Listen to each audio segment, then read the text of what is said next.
Third grade, Miss Rucker here again with chapter 3 of Harry Potter and the Sorcerer's Stone. I am sitting on my front porch because the sun is shining, so I'm not sure if you can see my face, but I can see the screen, so let's get going. Chapter 3, The Letters from No One. The escape of the Brazilian boa constrictor earned Harry his longest ever punishment. By the time he was allowed out of his cupboard again, the summer holidays had started, and Dudley had already broken his new video camera, crashed his remote control airplane, and first time out on his racing bike, knocked down old Mrs. Fig as she crossed Privet Drive on her crutches. Harry was glad school was over, but there was no escaping Dudley's gang, who visited the house every single day. Piers, Dennis, Malcolm, and Gordon were all big and stupid, but as Dudley was the biggest and stupidest of the lot, he was the leader. The rest of them were all quite happy to join in Dudley's favorite sport, Harry hunting. This was why Harry spent as much time as possible out of the house, wandering around and thinking about the end of the holidays, where he could see a tiny ray of hope. When September came, he would be going off to secondary school, and for the first time in his life, he wouldn't be with Dudley. Dudley had been accepted at Uncle Vernon's old private school, Smeltings. Piers Polskiss was going there too. Harry, on the other hand, was going to Stonewall High, the local public school. Dudley thought this was very funny. They stuff people's heads down the toilet the first day at Stonewall, he told Harry. Want to come upstairs and practice? No thanks, said Harry. The poor toilets never had anything as horrible as your head down it. It might be sick. Then he ran before Dudley could work out what he had said. One day in July, Aunt Petunia took Dudley to London to buy his Smeltings uniform, leaving Harry at Mrs. Fig's. Mrs. Fig wasn't as bad as usual. It turned out she'd broken her leg tripping over one of her cats, and she didn't seem quite as fond of them as before. She let Harry watch television and gave him a bit of chocolate cake that tasted as though she'd had it for several years. That evening, Dudley paraded around the living room for the family in his brand new uniform. Smelting's boys wore maroon tailcoats, orange pants, and flat straw hats called boaters. They also carried knobbly sticks used for hitting each other while the teachers weren't looking. This was supposed to be good training for later life. As he looked at Dudley in his new knickerbockers, which is a funny name for pants, Uncle Vernon said gruffly that it was the proudest moment of his life. Aunt Petunia burst into tears, and she couldn't believe it was her ickle Dudleykins. He looked so handsome and grown up. Harry didn't trust himself to speak. He thought two of his ribs might already be cracked from trying not to laugh. There was a horrible smell in the kitchen the next morning when Harry went in for breakfast. It seemed to be coming from a large metal tub in the sink. He went to have a look. The tub was full of what looked like dirty rags swimming in gray water. "What's this?" he asked Aunt Petunia. Her lips tightened, as they always did if he dared to ask a question. "Your new school uniform," she said. Harry looked in the bowl again. "Oh," he said, I didn't think it had to be so wet." "Don't be stupid," snapped Aunt Petunia. "I'm dyeing some of Dudley's old things gray for you. It'll look just like everyone else's when I've finished." Harry seriously doubted that, but thought it was best not to argue. He sat down at the table and tried not to think about how he was going to look on his first day at Stonewall High, like he was wearing bits of old elephant skin, probably. Dudley and Uncle Vernon came in, both with wrinkled noses because of the smell from Harry's new uniform. Uncle Vernon opened his newspaper as usual, and Dudley banged his smelting stick, which he carried everywhere, on the table. They heard the click of the mail slot and the flop of letters on the doormat. "Get the mail, Dudley," said Uncle Vernon from behind his paper. "Make Harry get it." "Get the mail, Harry." "Make Dudley get it." "Poke him with your smelting stick, Dudley." Harry dodged the smelting stick and went to get the mail.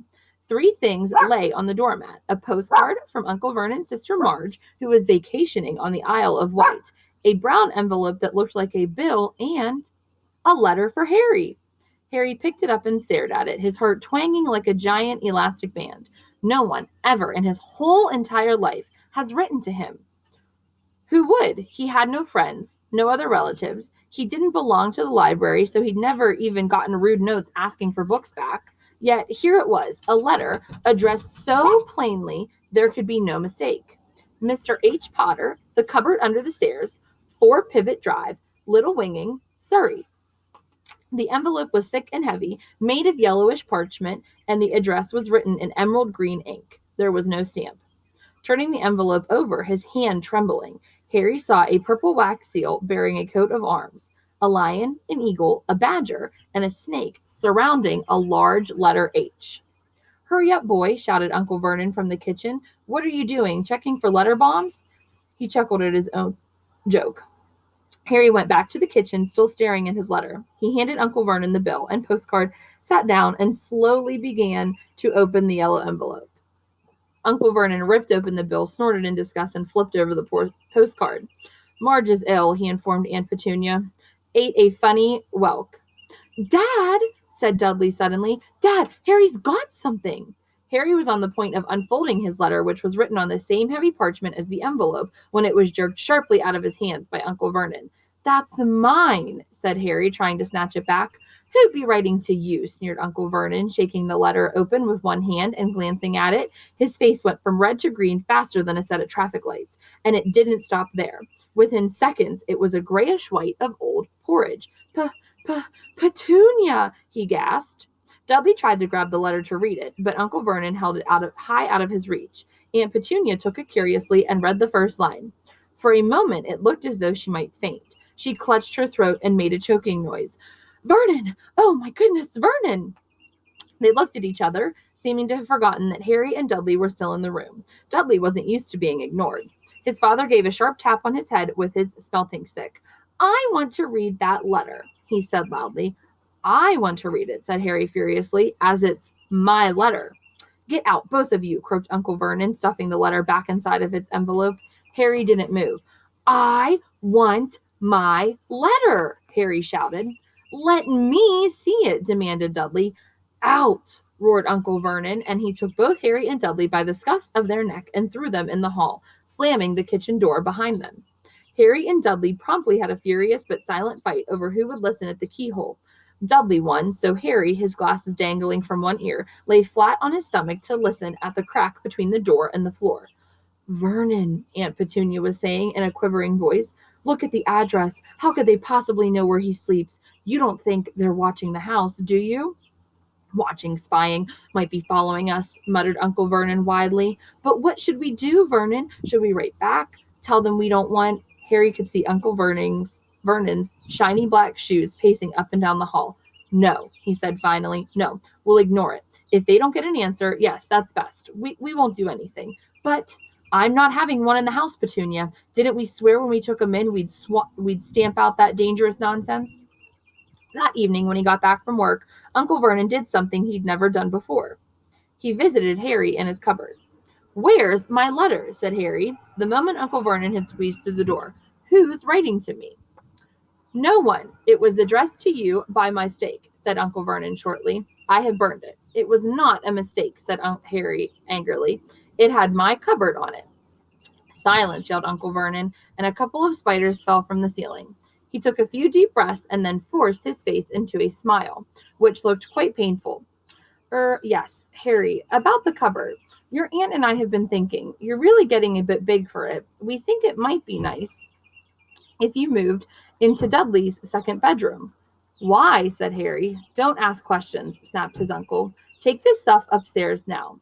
The Dursleys' house had 4 bedrooms, one for Uncle Vernon and Petunia, one for visitors, usually Uncle Vernon's sister Marge, one where Dudley slept, and one where Dudley kept all of his toys and things that wouldn't fit into his first bedroom. It only took Harry one trip upstairs to move everything he owned from the cupboard to this room. He sat down on the bed and stared around. Nearly everything in here was broken. The month-old video camera was lying on top of a small working tank Dudley had once driven over the next-door neighbor's dog. In the corner was Dudley's first ever television set, which he'd put his foot through when his favorite program had been canceled. There was a large bird cage, which had once held a parrot that Dudley had swamped at school for a real-life rifle, which was up on a shelf with the end all bent because Dudley had sat on it. Other shelves were full of Uncle Vernon's didn't go to work that day. Whoops. I think I skipped a page. There we go. Full of books. They were the only things in the room that looked as though they'd never been touched. From downstairs came the sound of Dudley bawling at his mother. I don't want him in there. I need that room. Make him get out.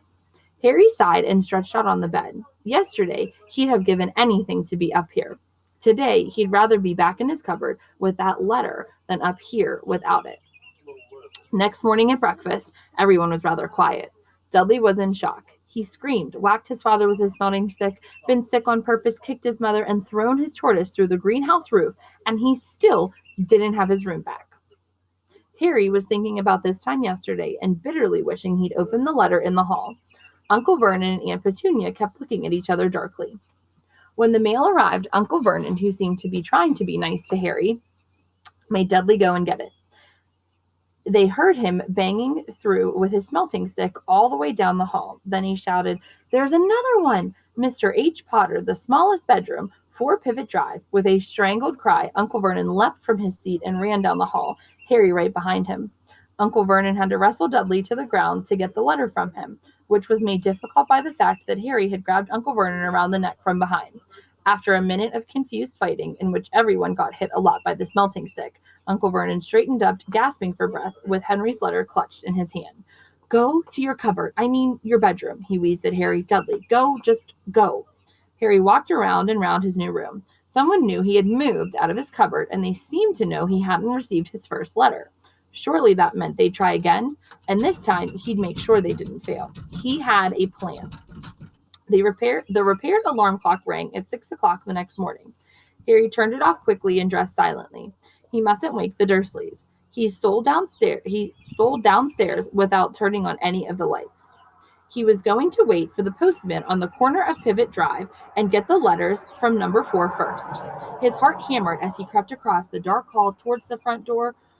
Harg! Harry leapt into the air. He'd trodden on something big and squishy on the doormat. Something alive. Lights clicked on upstairs, and to his horror, Harry realized that the big, squashy something had been his uncle's face. Uncle Vernon had been lying at the foot of the front door in a sleeping bag, clearly making sure that Harry didn't do exactly what he'd been trying to do. He shouted at Harry for about half an hour and then told him to go make a cup of tea.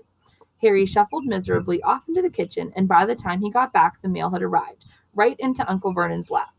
Harry could see 3 letters addressed in green ink. "I want," he began, but Uncle Vernon was tearing the letters into pieces before his eyes. Uncle Vernon didn't go to work that day. He stayed at home and nailed up the mail slot. "See," he explained to Aunt Petunia through a mouthful of nails, "if they can't deliver them, they'll just give up." "I'm not sure that'll work, Vernon." "Oh, these people's minds work in strange ways, Petunia. They're not like you and me," said Uncle Vernon, trying to knock any nail with the piece of fruitcake Aunt Petunia had just brought him. On Friday, no less than 12 letters arrived for Harry. As they couldn't go through the mail slot, they had been pushed under the door, slotted through the sides, and a few even forced through the small window in the downstairs bathroom. Uncle Vernon stayed at home again. After burning all of the letters, he got out a hammer and nails and boarded up the cracks around the front and back doors so no one could go out. He hummed a song as he worked and jumped at small noises. On Saturday, things began to get out of hand. 24 letters to Harry found their way into the house, rolled up and hidden each inside of 2 dozen eggs that their very confused milkman had handed Aunt Petunia through the living room window. While Uncle Vernon made furious telephone calls to the post office and the dairy, trying to find someone to complain to, Aunt Petunia shredded the letters in her food processor. "Who on earth wants to talk to you this badly?" Dudley asked Harry in amazement. On Sunday morning, Uncle Vernon sat down at the breakfast table, looking tired and rather ill, but happy. "No post on Sundays," he reminded them cheerfully as he spread marmalade on his newspapers. "No letters today." Something came whizzing down the kitchen chimney as he spoke and caught him sharply on the back of his head. Next moment, 30 or 40 letters came pelting out of the fireplace like bullets. The Dursleys ducked, but Harry leapt into the air trying to catch one. "Out! Out!" Uncle Vernon seized Harry around the waist and threw him into the hall. When Aunt Petunia and Dudley had run out with their arms over their faces, Uncle Vernon slammed the door shut. They could hear all of the letters still streaming into the room, bouncing off the walls and floors. "That does it," said Uncle Vernon, trying to speak calmly, but pulling great tufts out of his mustache at the same time. "I want you all back here in 5 minutes ready to leave. We're going away. Just pack some clothes. No arguments." He looked so dangerous with half of his mustache missing that no one dared argue. 10 minutes later, they had wrenched their way through the boarded up doors and were in the car, speeding towards the highway. Dudley was sniffing in the back seat. His father had hit him around the head for holding them up while he tried to pack his television, VCR, and computer in his sports bag. They drove and drove. Even Aunt Petunia didn't dare ask where they were going. Every now and then, Uncle Vernon would take a sharp turn and drive in the opposite direction for a while. Shake 'em off, he would have muttered whenever he did this. They didn't stop to eat or drink all day. By nightfall, Dudley was howling. He'd never had such a bad day in his life. He was hungry, he'd missed 5 television programs he wanted to see, and he'd never go so long without blowing up an alien on his computer. Uncle Vernon stopped at last outside a gloomy-looking hotel on the outskirts of a big city. Dudley and Harry shared a room with twin beds and damp, musty sheets. Dudley snored, but Harry stayed awake, sitting on the windowsill, staring down at the lights of passing cars and wondering. They ate stale cornflakes and cold tinned tomatoes on toast for breakfast the next day. They had just finished when the owner of the hotel came over to their table. "Excuse me, but is one of you Mr. H. Potter? Only I got about 100 of these at the front desk." She held up a letter so they could read the green ink address. "Mr. H. Potter, room 17, Railview Hotel, Cokeworth." Harry made a grab for the letter, but Uncle Vernon knocked his hand out of the way. The woman stared. "I'll take them," said Uncle Vernon, standing up quickly and following her from the dining room. "Wouldn't it be better to just go home, dear?" Aunt Petunia suggested timidly. Hours later, but Uncle Vernon didn't seem to hear her. Exactly what he was thinking, for none of them knew. He drove them into the middle of the forest, got out, looked around, shook his head, got back in the car, and off they went again. The same thing happened in the middle of a plowed field, halfway across a suspension bridge, and at the top of a multi-level parking garage. "Daddy's gone mad, hasn't he?" Dudley asked Aunt Petunia dully late that afternoon. Uncle Vernon had parked at the coast, locked them all inside the car, and disappeared. It started to rain. Great drops beat on the roof of the car. Dudley sniveled. "It's Monday," he told his mother. "The Great Humberoto's on tonight. I want to stay somewhere with a television." Monday. This reminded Harry of something. If it was Monday, and you could usually count on Dudley to know the days of the week because of his television shows, then tomorrow, Tuesday, was Harry's 11th birthday. Of course, his birthdays were never exactly fun. Last year, the Dursleys had given him a coat hanger and a pair of Uncle Vernon's old socks. Still, you weren't 11 every day. Uncle Vernon was back, and he was smiling. He was also carrying a long, thin package and didn't answer Aunt Petunia when she'd asked what he'd buy. "Found the perfect place," he said. "Come on, everyone, out." It was very cold outside the car. Uncle Vernon was pointing at what looked like a large rock way out at sea. Perched on top of the rock was the most miserable little shack you could imagine. One thing was certain, there was no television in there. "Storm forecast for tonight," said Uncle Vernon gleefully, clapping his hands together, "and this gentleman's kindly agreed to lend us his boat." A toothless old man came ambling up to them, pointing with a rather wicked grin at an old rowboat bobbling in the iron-gray water below them. "I've already got us some rations, so all aboard." It was freezing in the boat. Icy sea spray and rain crept down their necks, and a chilly wind whipped their faces. After what seemed like hours, they reached the rock where Uncle Vernon, slipping and sliding, led the way to the broken-down house. The inside was horrible. It smelled strongly of seaweed. The wind whistled through the gaps in the wooden walls, and the fireplace was damp and empty. There were only 2 rooms. Uncle Vernon's rations turned out to be a bag of chips each and 4 bananas. He tried to start a fire, but the empty chip bags just smoked up and shriveled up. "Could do with some of those letters now, eh?" he said cheerfully. He was in a very good mood. Obviously, he thought nobody stood a chance of reaching them here in a storm to deliver mail. Harry privately agreed, though the thought didn't cheer him up at all. As night fell, the promised storm blew up around them. Spray from the high waves splattered the walls of the hut, and a fierce wind rattled the filthy windows. Aunt Petunia found a few moldy blankets in the second room and made up a bed for Dudley on the moth-eaten sofa. She and Uncle Vernon went off to the lumpy bed next door, and Harry was left to find the softest bit of floor he could to curl up under the thinnest, most ragged blanket. The storm raged more and more ferociously as the night went on. Harry couldn't sleep. He shivered and turned over, trying to get comfortable, his stomach rumbling with hunger. Dudley's snores were drowned by the low rolls of thunder that started near midnight. The lighted dial of Dudley's watch, which was dangling over the edge of the sofa on his fat wrist, told Harry he'd be 11 in 10 minutes. He lay and watched his birthday tick nearer, wondering if the Dursleys would remember it all, wondering where the letter writer was now. 5 minutes to go. Harry heard something creak outside. He hoped the roof wasn't going to fall in, although he might be warmer if it did. 4 minutes to go. Maybe the house in Privet Drive would be so full of letters when they got back that he'd be able to steal one somehow.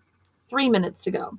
Was that the sea slapping hard on the rock like that? And 2 minutes to go. What was that funny crunching noise? Was the rock crumbling into the sea?